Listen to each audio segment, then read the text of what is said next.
everybody. Welcome to Lunch Break, episode 4, I think. Yeah. I've been out for 2. I was saying, So 3. 3? No, that's right. 2. Yeah, you were out for 2. This is our 4th. Yeah. Yep. So you this did is the first one and the okay. Yes. Yes. Sorry. It's so- it's Christmas, so like my I brain know. is just fried. Oh, It's totally fried. Oh, I know. What's tomorrow? Tomorrow's Christmas Eve. Eve is just like, it blows my mind that it is tomorrow. Yeah. I'm Glad you're back though. Hey, I'm glad to and you're be still alive. Yeah, that's kind of nice. That's a win right there. That's a big win. Yes, like definitely. being alive is important. Yeah, it was something else. So, yeah, if anybody didn't know, I had COVID. I had the COVID for a while. Yeah, you gotta put the in front of it. That sounds. It's more epic that way. Yes, like I feel COVID. like I went It's not through a just lot COVID. more that way. Like the COVID. Walmart. I went through the Walmart. It's not just Walmart. It's the Walmart. The Walmart. Or the Target. Yeah. So. But I'm back, and I'm glad we're going to be able to sit down and talk about a few things, because today is the last day of 25 Days of Hope. I missed 14 days of it, but that's totally fine. That's neither here nor there. And so I missed a big chunk of it. But what I'm thinking is what we'll do is we can sit down and kind of talk about what's happened and let people know all of the things God has done through 25 Days of Hope. Because it has been this is the first time we've ever done it. Yeah. Which has been awesome. But good. With the first time ever doing things, it can be a little interesting. Sure. Anything new, as people know, if you've ever done anything new, which I hope you have, you know that sometimes it can be a learning curve. But I think with this, we've made it. I feel like we've made it pretty easy. Yeah, and I think so. That enough to where we can, a lot of people were able to sign up and go out and do things. And there are some things we haven't heard. So we still do have the 25dh.online where you can share your stories of either you were somebody who received one or you gave them out. So please still share those, because we are going to share them with everybody. Yeah. We're going to put it all into one place. But to start out, we had about 36 team members with this, which is really great. That's really awesome, especially for a first time doing it. I'm pretty jazzed. Exactly. About that. And that's just team members who signed up online. There are also other things, and we'll talk about this in a second, that have happened during 25 Days of Hope, that it wasn't what we were talking about before, which is, giving out the card and whatever gift God is calling you to do. We actually had groups of people do things as well, which was really cool. Yeah. So we had 36 team members, which was awesome. And then we gave away $5,000, like $5,000 plus worth of stuff. Yeah. Either that was money or it was actual like doing things and giving things to people. And that's just from what we know. Right. Again, this goes beyond, I think, a lot of what we know. Yeah. But it's really cool. Yeah. So what are some things that you've heard? Now, I know that we'll talk about the what I think it was your group and some other people also did as one during this. But are there any stories or anything you've heard of? I know we've talked about it obviously through the videos on Facebook, but what was, I guess, like the best story you've heard so think far? Probably for me, the best story out of that is we had a guest come to our church, I don't know, a few weeks ago, first time guest, and they were just going through it. They were going through a tough time, and I can't get into details, because they're. That's okay. I mean, I don't want to embarrass them, because they may be watching this, and they've been at church every week, and it's just been really cool. But they came and they were just going through a tough time, and one of our elders and his wife connected with them, and they were just like, man, I just want to connect with this family. And so they connected with that family, and they found out the story, and they're like, man, we need to do something with this. And it just so happened that elder and his wife were on the schedule to do the 25 Days of Hope thing. And so they got the official 25 Days of Hope card that had the $100 bill in it. And they're like, okay, let's give it to this family. And they're like, but let's not just do that $100 from the church. We're going to dig into our own personal bank account. And they went and they bought gift cards and Christmas presents and clothing. And I mean, they just above and beyond. They sent me some pictures of it. And I'm like, dude, that is so cool. And they were jazzed and they were so excited. And just to see God move in that way and to kind of do that miraculous connection. Because again, it was one of those like, okay, here's a guest walking through the doors on a Sunday morning for the very first time, and God just kind of grabbed everybody involved in the situation, and then just kind of laid it on the heart of this elder's wife to really kind of like go talk to that family. Go find out how you can help that family. And it was just amazing, because that was the whole prayer, right? Was that we would have our eyes opened and the Holy Spirit would move and show us people to bless, to encourage, to bring hope to. And that's probably for me was the coolest story, because it was so cool, because it wasn't like I orchestrated that. I didn't have anything to do with it. I just heard about it secondhand, and I'm like, man, that's it. Yeah. That's it. Well, that's what we're goes into what we're trying to do here. The whole point of 25 Days of Hope, wasn't for us to do it. Right. It wasn't for the staff to do it. It was really to see people just go and do. Yeah. I mean, the epitome of what we're supposed to do.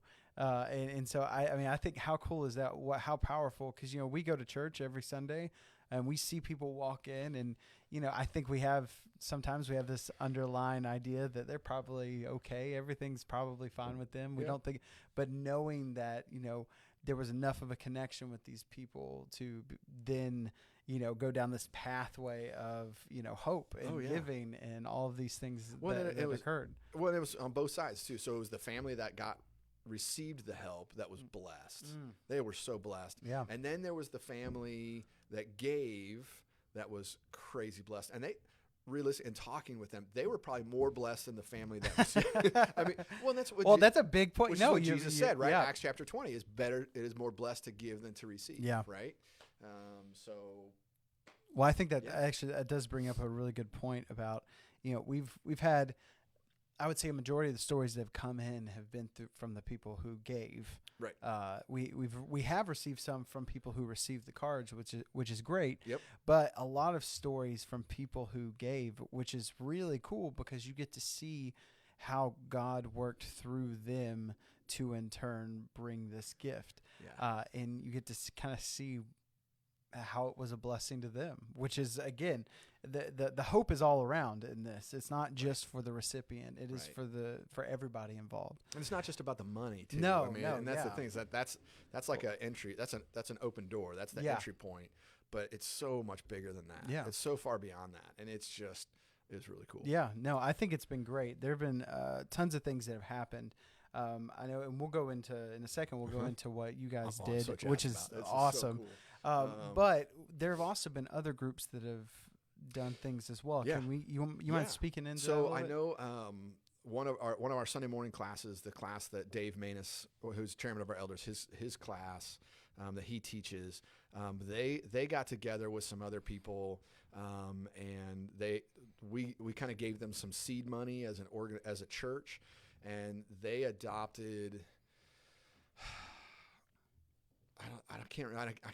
This is so bad. I should know the number, but they adopted some of the families from McCall Primary School. Oh, great! Which is one of our partner organizations. Yeah. And they also kind of adopted the staff at that school. Oh, that's cool. And so they got together and they did some really cool stuff just to bless the staff and to bless some families that are in that school. Wow. Because it's been a tough year for everybody, but teachers. Yeah. Like, I don't even know how they're doing it. Like, honestly, especially, McCall's a primary school, so that means kindergarten and first grade only. So how do you do virtual school with kindergartners? I have a kindergartner. And so literally, he's gotten on Zoom when I'm trying to have a Zoom meeting, and all he does is because he sees himself on screen and he just wants to play. He thinks, I'm on TV. This is so cool. Yeah. And so I can only imagine how difficult that is, what a challenge that is for teachers right now. And because they're going through all the same things that everybody else is dealing with. But then on top of that, they have to try to figure out, okay, how do I educate? How do I use these gifts? I wasn't trained to do this. I was trained for classroom setting, but now I have to pivot and do this. And then, okay, we're back, but we're not back. And then I can't imagine. Nutso. Yeah. And so anyway, so they were able to bless the staff there, which was really cool, and some of the families that are in that school, and that was awesome. That's so they did that. I know our student ministry, they started working with Good Neighbor Shelter up in Cartersville. Oh, cool. Which is a homeless shelter up in Cartersville, and they bought 95 backpacks. Wow. and stuffed them with blankets and water bottles and hand sanitizer. I think I saw that. They're sitting in the student center right now. They're in the student center right now. It's a great sight. And so so they packed those, or they're going to pack them tonight as a youth group, as a student ministry, and then go deliver those tomorrow, I think, as part of that. That's great. And so that was another project that happened as part of this 25 Days of Hope. Because again, we took some funds that we had set aside for community outreach, and we said, okay, here's what we're going to do. We're going to do this. So John, you and your ministry here, take some money. Dave, you and your class and your group, you take some money. And then my group, I don't know if we can jump into that. Yeah, let's go ahead. Yeah. So my community group and a couple other community groups, and then some random people. We started talking about it back in September. We said, okay, we've got this seed money from Northwest. What can we do and who can we bless? Yeah. And there's a guy in our church who works for Cobb County Police Department. He's a sergeant, and he's a good friend. His wife, they're a great friend. They're super amazing, godly people.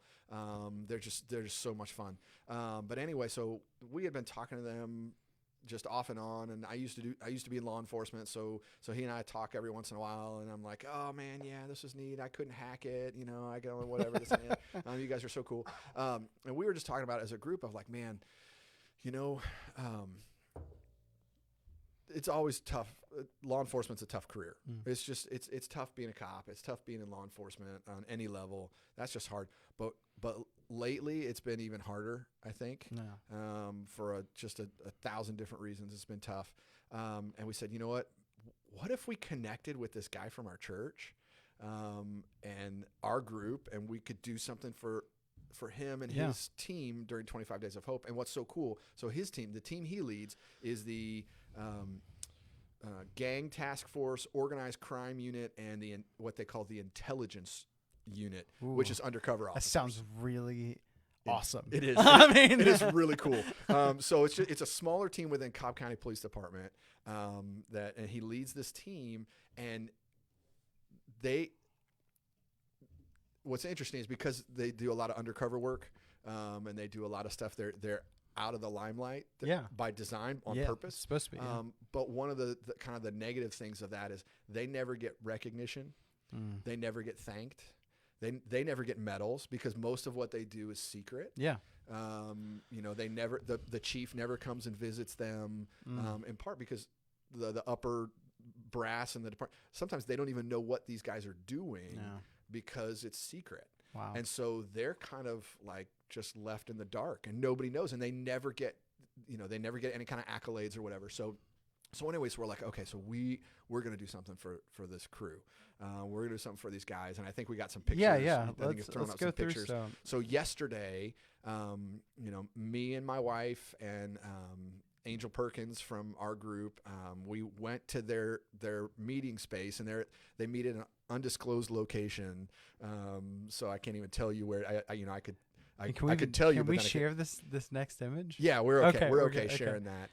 So what are you doing? Some of the guys we can share their picture. Okay. Other people we couldn't. Yeah. So anyway, what the one that's up right now? You're standing up in front of them. Are you yeah. So anyway, we did what we did as a group is we put together these baskets. We put together 15 baskets because there's 15 people on this team. So we put together these baskets that had just all kinds of stuff. It had like energy drinks in there. It had pens, waterproof notebook. It had, so that's kind of us doing is this things. One of the bags right here? No, that's okay.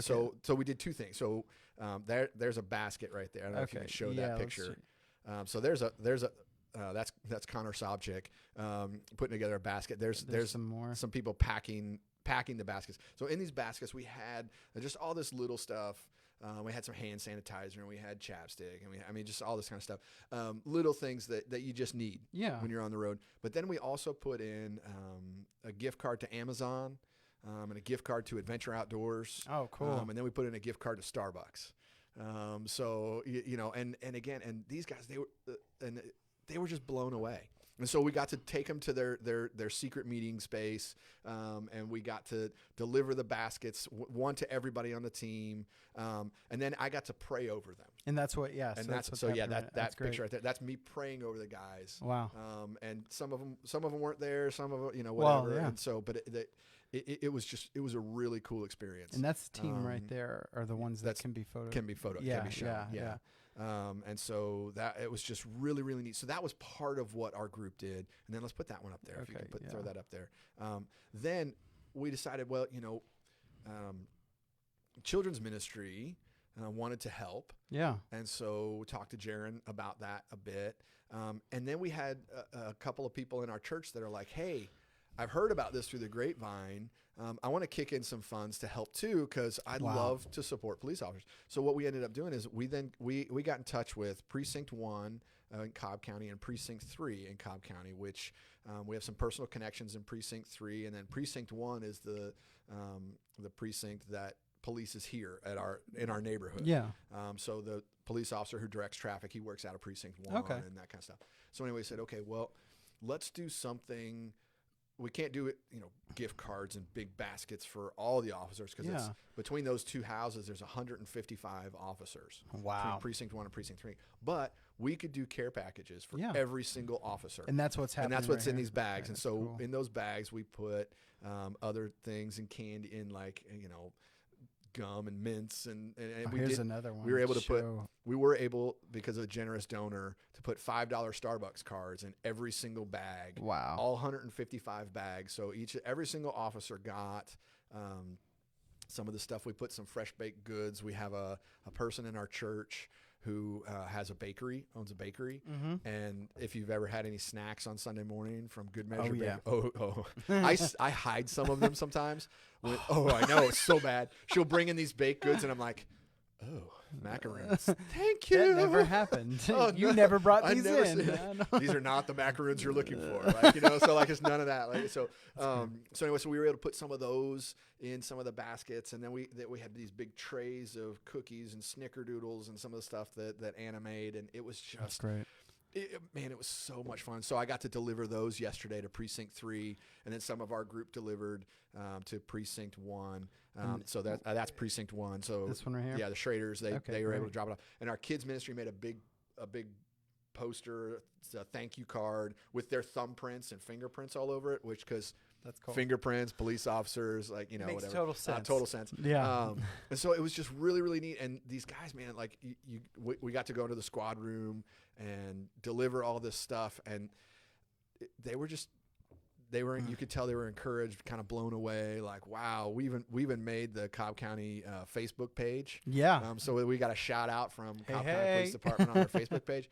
And again, it was just such a neat opportunity to pray and to encourage and to hopefully bless some people who, man, it's just, talk about a tough career to be in right now. Oh yeah, I can't imagine. It's just rough. Yeah. I mean, and it's always hard. Like, and everybody's there's, every job has its challenges and struggles. But for me, like that's a whole career line of work that, one of my kids was asking me, they're like, Dad, why don't people like police officers? And I was like, well, do you like getting in trouble? No. I'm like, okay, so that's what police officers do. You don't call them when things are going good, right? No. Hey, you know what, man? I got a promotion and a bonus at work. Let me call 911 and tell the guys. Like, you don't do that. No, you don't. You call them when things are. They bad. would not be happy to hear that though either if you called them with that. Yeah, don't do that. That's bad. But also too, I've been pulled over before. Mm-hmm. That's never a fun experience. No.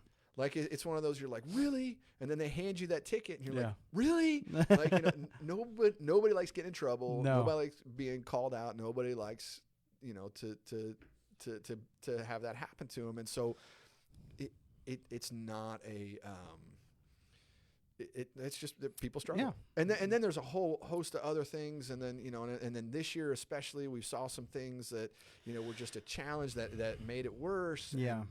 Harder, and I mean, oh gosh, it's tough.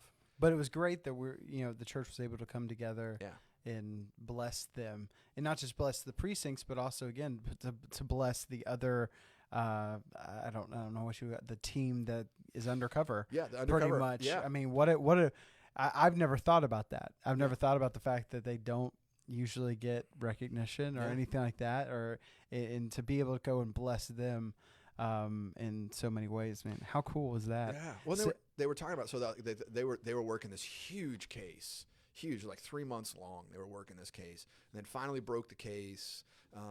People got arrested, and it was great. So some people got praise, like, oh, look at what happened, because they were the arresting officers, and they showed up on the scene, and they got interviewed by Marietta Daily Journal, in some of the stuff. But the team that did the bulk of the work over the span of 3 months, nobody even knows their names. Yeah, and that's on purpose. And they said we don't do it for recognition. We don't do it for that. But every once in a while, it's nobody even knows. Well, but that's the great thing about doing something like 25 Days of Hope, where you can have a small group who can recognize that, you're not going and doing it. You're not in the newspaper. You're not on social media. You're not putting their names out there, but you are able to show them a little bit of hope and thanks and gratitude for what they do. Right. Because it goes far beyond anything probably we even really know. Yeah. Oh, yeah. I say we know about this much of the story. Yeah, totally. Well, how cool is that? I mean, 25 Days of Hope, I would say that it has been unbelievably successful, which is great. So hopefully we will continue and again do 25 Days of Hope down the road. Yeah. Because I believe that it's been great and everybody seems to love it. And again, though it was the first time we've done it, unbelievably successful. I think so. And how great is Absolutely. that? And again, though technically 25 Days of Hope is done for this season, it doesn't mean you can't go out there and show hope and do things for people. Please no hope. So please continue it even beyond this, because that's what it's really about. Right. If everybody was just doing this constantly, we wouldn't have to do 25 Days of Hope anymore. But that would be okay, because it would just be a part of what we do. Right, for sure. As not just as church, but as Christians. And so I think that this is really great. So that's fantastic. 25 Days of Hope. Super cool. We'll have all the stories up on the website, 25dh.online, and we'll have all of those up so that everybody can go and read and see and watch the videos and all things like that. Because also there are a few stories that didn't make it on Facebook, but will be up there, and so it's going to be great. So that'll be fantastic. So moving on to tomorrow. Christmas Eve. Yes, Christmas Eve is tomorrow. Yes. So let's go through some of the simple things, the things that people ask. I know that we have an event on Facebook, which is great because you can go and look at it and see all the details of what's going on. But it's always good to reiterate what is going to happen. So what are our times for Christmas Eve? So we have 3 services for Christmas Eve. We have a 3:30, a 5, and a 7. Each service will last about an hour, and they're all 3 identical. They're all 3 traditional candlelight services. I had a couple of people ask, hey, is there anything that's different? If I go to the 5, is it different than the 2? All 3 of them are absolutely identical. It's the only time of year that I'm a traditionalist is on Christmas Eve, and so we're doing a traditional Christmas Eve candlelight service. We got a lot of music, a lot of Christmas songs we're singing. We're doing some other cool stuff. We got some stage props. Just a lot of fun stuff. And so it's going to be great. It's a great, great opportunity to invite family, to bring friends with you. Yeah. I know there are people that are going to walk in the door that have never heard the gospel before, so they'll get to hear that. Yeah. They'll get to hear the gospel message tomorrow at either 3:35 or 7. So I got to get my brain around. We're already there. I know. That's tomorrow, and then I got to open presents with my kids. Yep. Okay. So I got to wrap some presents for my kids. It's really what that boils down to. That's what I'm doing tonight. Yeah, totally. But yeah, so it's 3:35 and 7, all identical. We do have at the 3:30 and the 5, we do have childcare available at those 2 services, not at the 7 o'clock service. Just realizing that, hey, if you got little kids, you're probably not coming to the 7 o'clock service. Yeah. Because it's bedtime, right? So if you've got young kids, 3:30 or 5, we will have childcare available for those services. So don't worry about that. Chairs are distanced out. Okay, so still COVIDed. Still COVID safe.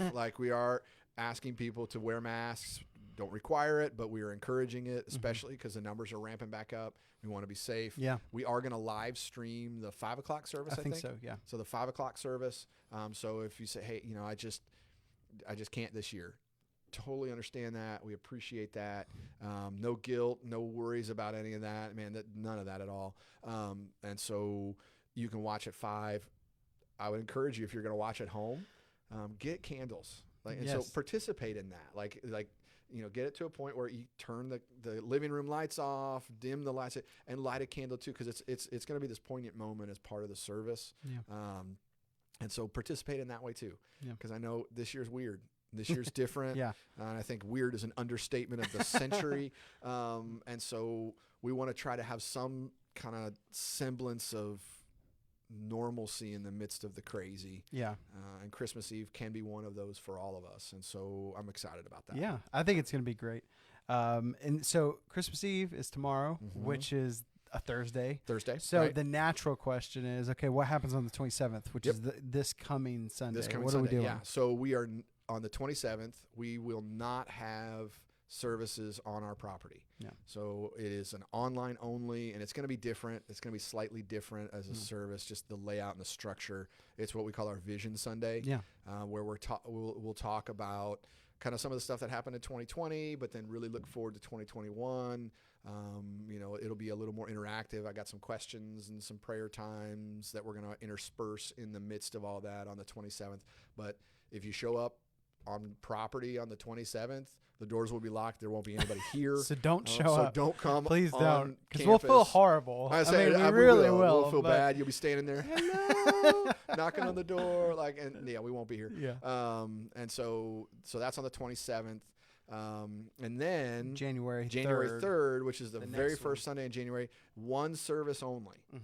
It'll be on property, but one service only, and we'll live stream it. So if you're not here, that's okay. That's at 10 o'clock, right? At 10 o'clock. Yep. 10 o'clock, and we'll send Facebook notices, and we'll send text message reminders, and we'll send all this information out that way as well. But January 3rd, one service only. We will have overflow in the student center on that day. Just in case that we get to a point where we're starting to push that, because we're still distancing. We're still distancing out, and if we start pushing that attendance threshold, we're going to start pushing people and hey, go to the student center. Yeah. It's just getting a little too tight. Yeah. Too close for comfort. So that'll be January 3rd, and then January 10th we'll be right back to normal. 2 services, 9:30 and 11. Yeah. We'll be starting a brand new series that day. So yeah, that's going to be great. I know that with the 27th happening online, though it's online, the Vision, our kind of Vision Sunday is always a great thing to watch. If you want to know what's happened, though, we talk about it here and you can see stuff on Facebook. It's really great to kind of recap 2020 and then also looking in the future, which is great. Yeah. But it brings up this next thing. This is the last thing we'll talk about, which is this will be our last lunch break until January 6th. Yeah. I think. Yeah. If we continue, if we continue to do it, which I think we will. I think we will. I like it. So yeah. I'm with that, we're at the end of 2020, us talking like this. Right. And so I wanted to ask a few questions about 2020. Okay.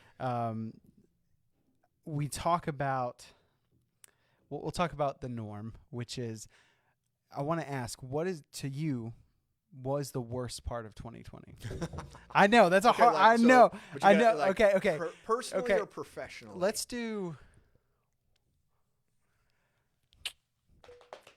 personally. Personally? Yeah, let's do personally. Sure. When I almost lost my wife. That will do it. And I mean just that whole moment where she collapsed upstairs and had to call 911 and had to just go through that whole man, that was the worst. Yeah. Like hands down. That probably the worst moment of my life. Yeah. So not just 2020. Not just 2020. It just happens to fall in 2020. That's how it, right? Yes. Because it's 2020, yes. right? And so it's 2020 is going to be a curse word in in the lexicon. I think for a whole lot of people, right? It's been a rough year. But personally, that was it, man. Understandable. So that's personally. What about professionally? Man, I don't know. That's a double-edged sword because there was so much good that happened. In the life of our church, and we'll talk. That'll be my next question. So, but honestly, like I think it was just the difficulty with knowing what to do next. Yeah, because everything happened so fast, and everything changed so much. Like I remember back to April. Or like in middle of March. Not really. Yeah, I know, right? It's been a blur, but yes, I don't know. I don't know what's going on. I blocked that one out. But because we didn't know what was happening. Yeah. We didn't know what was going on. Nobody knew what COVID really was. And nobody knew how dangerous it was. Nobody knew effective courses of treatment. I remember them saying, "Don't wear a mask. That's bad. Save masks for healthcare providers." And then if you don't wear a mask, you're the devil. And it changed. It seemed like every day. I remember sitting there looking at the numbers, like tracking the numbers daily, sometimes hourly, because at one point the Georgia DPH they were posting numbers 3 and 4 times a day. Yeah. And so I remember tracking it. I'm watching it at 9, I'm watching it at noon, I'm watching it at 3. And so just to check to see, okay, can we even go back to live services? What's that going to look like? We had, that whole shutdown season, and then it was like, are we coming back? No, I don't know. Wait, maybe. Yeah. What's the rule? I mean, it was crazy. And so that was everybody everywhere. But then as a church, as an organization, it's like, okay, well, all right, so what are we doing about services? Yeah. Well, how are we going to do offering? Well, what is this going to look like? And how are we going to film this? And how are we going to get this done? And hey Tim, how are we going to do this service? And how are we going to? Because we had online, but basically what it was okay, we'll have the service on Sunday morning and we'll film it, and then we'll edit it down and then post it Monday or Tuesday of the following week, so that people that missed could watch it on Monday, Tuesday, Wednesday, whatever through the week. And then we had the bank of sermons. You could go back and check it if you wanted to. Yeah. We didn't do live stream. I mean, we talked about it. Yeah. We talked about it for years, but it was one of those of, they talk about the priority levels, and it was like, it was on the list in the process, but it was down. It was down the list. It was not. It wasn't top shelf. But this totally flipped everything. Yeah, flipped it all upside down. Which is again a double-edged sword. Yeah. And so let's go into the next part, because we talk about how bad 2020 is with reason. I feel. Yeah. Totally. But personally, was the best part of 2020 for you? My family. I mean, just okay. So Elizabeth was born. Yeah. So my 4th, which is still. I still don't fully. Does not compute. No, yeah, really and truly, still not quite there. But that was awesome. And honestly, like the amount of family time I was able to get in 2020, was huge. Was unlike anything, especially from pastoral work. I mean, unlike weekends. Anything. Yeah. I've not had a weekend like a traditional, Saturday, Sunday off. Yeah. Like, let's see, I've been in ministry 20-something years. Yeah, so like 20-something years.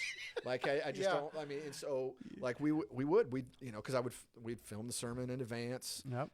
And then we post it to the website. So Sunday morning I'd get up and I'd make breakfast and watch myself on TV. And half the time I'm like.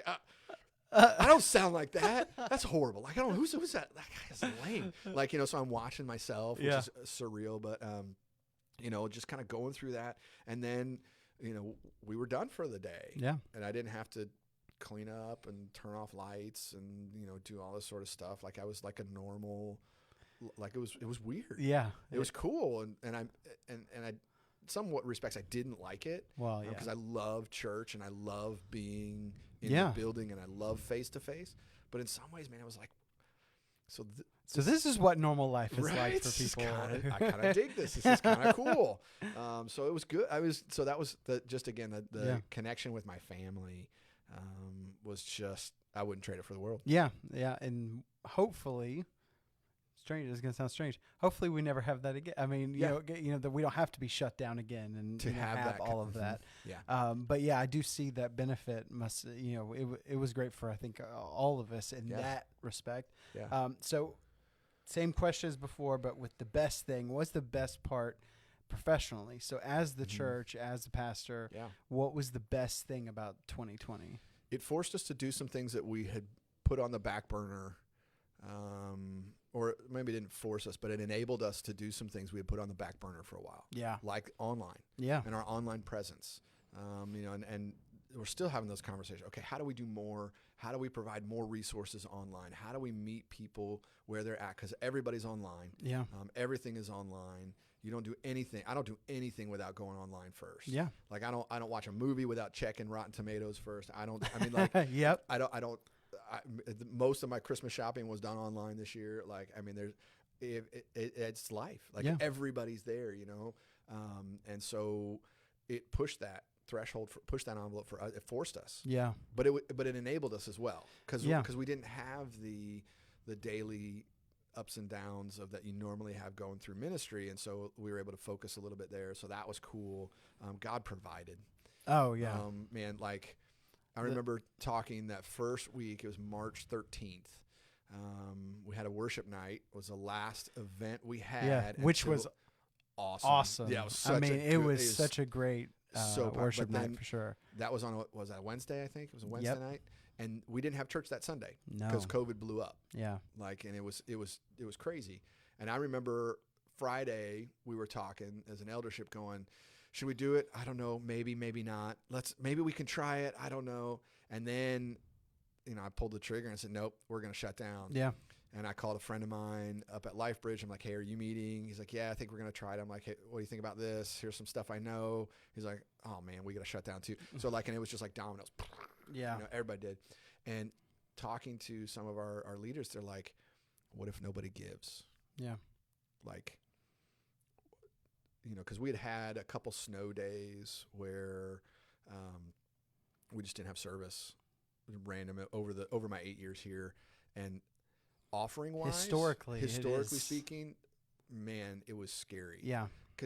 And I know churches that went through that where they lost 50% of their income. Oh yeah. 50% of their giving disappeared. Yeah. And not that it's about that, but at the same time, like to continue doing, you have responsibilities. And yeah. It's not free to put your services online. And no. We have a mortgage.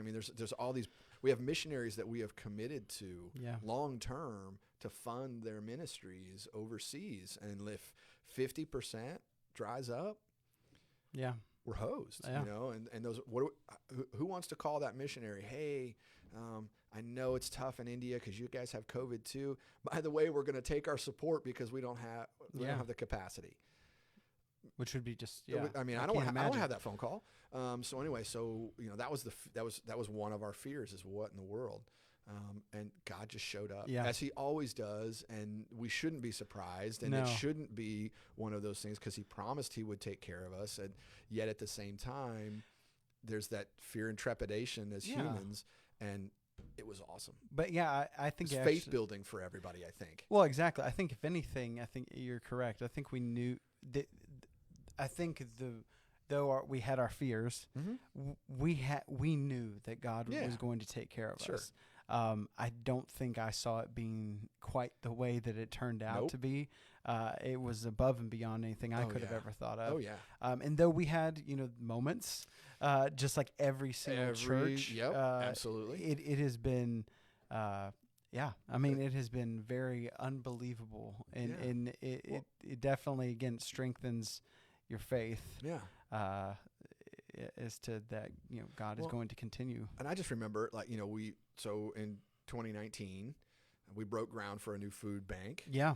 And in January and February of 2020, they were moving dirt and cutting down trees and digging footers and all that sort of stuff. And then COVID hit.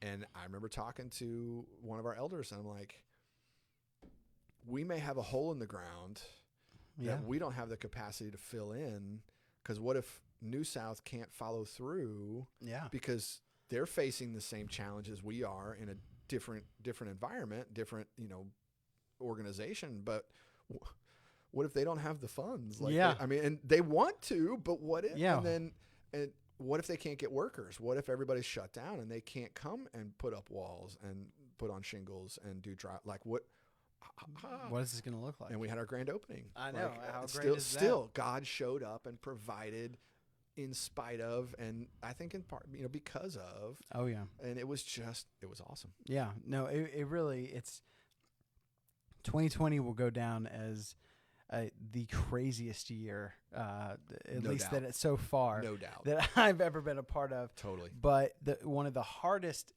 It's hard because so many people have struggled. During all this, but at the same time, the point of this might also be one of the best years of ministry I've ever had.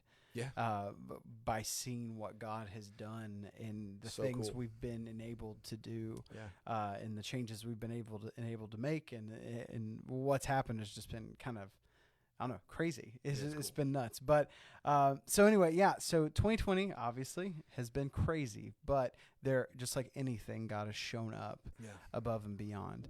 And so that's amazing. But this is the last lunch break for 2020. And then so I got to do my random question. Okay. So random question. Right. Okay. Always got to end on an upswing. I don't know if I'd call this question an upswing, but it might be. Okay. Would you rather be a reversed centaur or a reverse merman? If you don't know what a centaur is, it's the horse with the guy top. So is that horse head horse and human legs? So yes, horse head or a fish head with human legs. I'd be the reverse merman. Yeah, I feel like that. Merman. At least I think you could still go swimming. That's what I was thinking. Yeah, like, I could still kick my legs. You could go underwater. I mean, you could breathe under, which right. Great. I mean, that'd be pretty sweet. Yeah. So technically, you'd have to live underwater at that point. I'd be okay with that. I think, which would be fine. Like, I'd be all right. I feel like if you had a horse head, though, it'd be too much weight for your body. So you just always be laying your head down like that.